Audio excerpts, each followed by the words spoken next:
Hey y'all, it's Brad Allen, and today I want to help y'all help your sellers. So we know that inventory is stacking up on the market, and with more inventory means longer days on market, which means more awkward conversations, and a lot of us are shying away from it. So I want to give you 4 points today that you should do before you update your sellers so you actually look like you know what you're doing. But also these will be good things for you because they will help you have conversations and help you steer the seller in the direction that the market might be moving.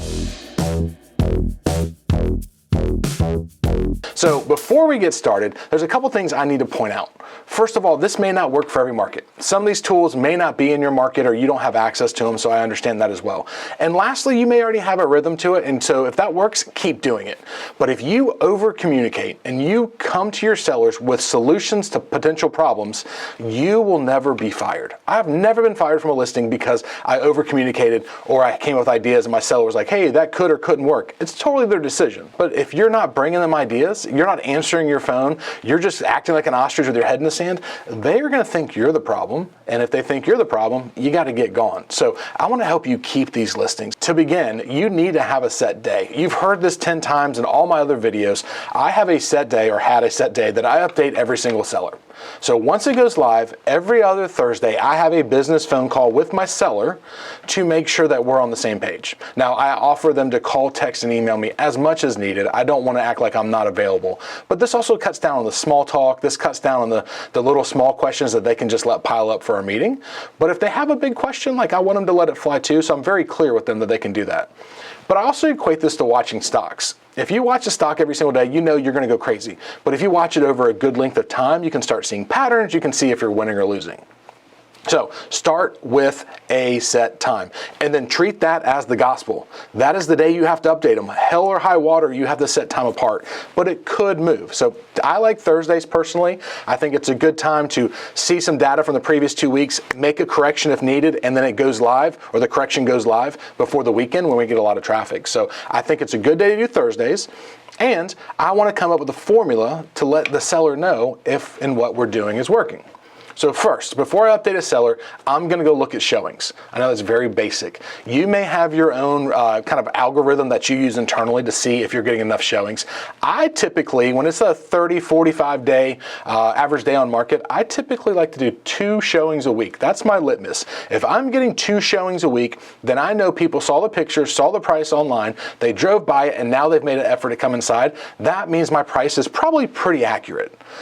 But how do we know if we're getting the right amount of showings? Well, that takes a little bit of digging, and hopefully you've played nice in the sandbox in your career. You should go around to your competitors, give them a call, text, whatever it is, and ask them how their showings have been. So if you call your competitors that have houses just like yours, in terms of size, square footage, price point maybe, and ask them like, hey, how's your traffic going?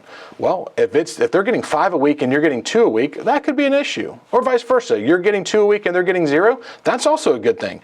But if you're all getting the same amount of showings, that means buyers are looking at each single one. So start off with the showings. If you have Showing Time Plus, I believe it is, there's a cool feature inside Showing Time that will let you see lockbox data to see what price point's moving, which price is not moving. It's a really cool feature that some Showing Time users get, or you can pay for, or sometimes it's included in your MLS. So check that out if you don't have it. And also, let me just give a personal opinion real quick. When it comes to showings, whether you're the buyer's agent or not, if you have a showing on a house and a listing agent asks you for feedback, don't be an asshole. Give them feedback. There's a lot of rumors going around about not giving feedback because you could break your fiduciary duty, all this stuff. But you can give your opinion on what you thought of the house, not your buyers. Now, you can give your buyers if they give you permission, but I'm not asking for what the buyers thought necessarily. I'm asking another professional what they thought. So a lot of us are staying shy of it. Like, I don't owe you feedback. You're a competitor. That makes you an asshole.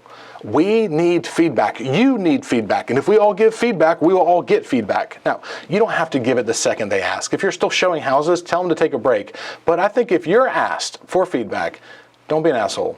Give them feedback. It all makes us work better together. So the next thing I would do after checking out the showing data is I would look at the actual MLS, like literally log into it, read the remarks. Are they still accurate? Are you still saying the right things? Are the words still making sense to what time of year it is? And that transitions into photos. Click through the photos. See if they're working all right. If it's been on the market 6 months, well, seasons have changed. Maybe you need to update those. Nothing gives away days on market like, I don't know, it's snowing out, but you have beautiful green trees in your photos. I would update your photos to mimic the season that you're in, because people kind of subconsciously understand that.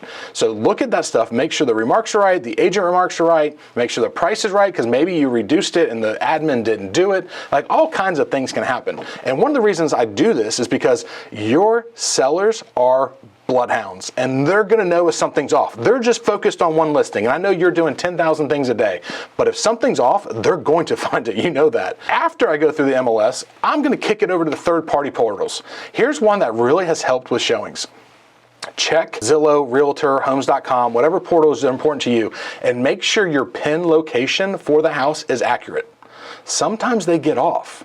Sometimes they're not correct when your admin puts the MLS listing in, and it can show in a different area, or maybe it's a different street that sounds like it. That's important. When people go to these third-party portals, they typically look on a map view. And if your pin's not in the map view, they're not going to see it. Like it, love it or not, people go to these sites to look at houses. And if they can't find yours in the area they're looking for, it's going to reduce showings. So make sure you do that right after you list it, but also just check back every once in a while and make sure that it's still in the right spot, because you never know, computers can mess things up. Also, the Zestimate, right? When you claim a listing or Zillow pulls it through, the Zestimate kind of gets hidden down below. Make sure that's happening. Sometimes we've had it to where it didn't, and it was kind of towards the top. Well, I don't want my price at, $300 and the Zestimate saying it's worth $250. That's not going to be good for people. And since 95% of people start online for their searches, that's where they're going, and that's what they're going to be looking at. And like, oh, it's overpriced. Not really. It's just we have a conflict of difference with Zestimates and our actual pricing. So make sure you're all right on all those portals. Also, when you're looking at these portals, look at the number of views your property is getting. Now, we know these are kind of made up views. We don't know the actual people behind it, but sellers love to hear stats. And if you only have 2 showings a week, but you're like 20,000 people a week are seeing your stuff online, that counts for something. So make sure you're tracking that, and actually track it every 2 weeks as you're updating them, because you'll be like, hey, our showings online are going up, our showings online are going down. And you can steer the conversation to the answer you want the seller to get to, whether it's a price reduction, staying firm, encouragement, whatever it is. Use data to help them. And if you really want to, create a small spreadsheet. Week 1, 2 showings. Week 2, 2 showings. Week 3, 1 showing. Week 4, 1 showing. What does that tell me? The house is getting stale. Do the same thing with all the different views on Realtor, Homes, and Zillow. I think that will help you out a long, long way. And lastly, the last thing I would do is look at price. Now, I'm not saying reprice the house. If it's the first 2 weeks, I'm gonna go in and just see how the health of the neighborhood's doing. And here's a little pro tip. So almost every single MLS system, Flex, Navica, Paragon, you can save searches.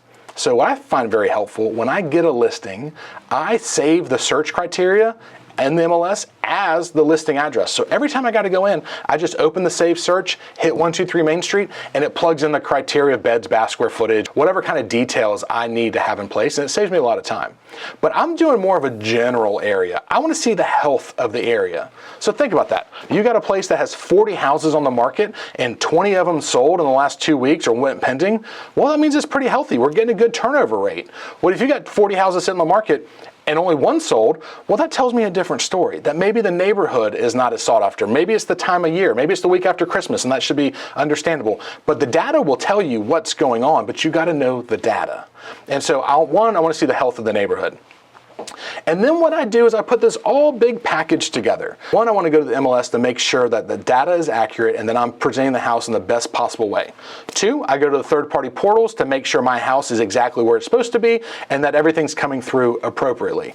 3, I now go into showings and say, hey seller, remember what we talked about. If we're not getting a showing every 2 weeks and other people are, then at the end of the month, we may have to have a conversation about adjusting our price, or maybe not. So then I package it all together. I know that our showings are on par, or maybe they're not. I know the MLS is updated and accurate. I know the third-party portals are presenting our listings in the best accurate light there is. And now I take it back to price. And it goes one of 3 ways. Hey, you didn't sell, but nothing else is selling either, and we're not quite at the average days on market, or we're a little under it, so I think we should stay firm because it just may mean more time. Or, hey, we're still on the market. Everybody else that was on the market when we started has closed or went pending, so that means buyers are overlooking our property. That's not a good thing. So what I would adjust here, Mr. Seller, is either the price, maybe I'd stay firm, or I revert back to the showing feedback and say, hey, here are some things I think we can do to make the house more attractive. Maybe it's a paint color, maybe it's pine straw, maybe it's redecorating the living room because it's just not looking good in the pictures, and then rephotographing it and then launching it like a new listing. But if you do these 4 things, you will have the data, you won't get caught sleeping on the job, people are going to know that you're doing it right, and you're over communicating with your client and you're bringing them options. If you do this, you won't get fired, and all that hard work of finding the deal, getting the listing signed up, all those negotiations won't be for naught. So I really hope these 4 points help you keep your listings. If you have other things you'd like to do, shoot me a DM or put them in the comments below. I would love to learn from everybody else on what you're doing to update clients and keep them happy when it's a little bit extended days on the market.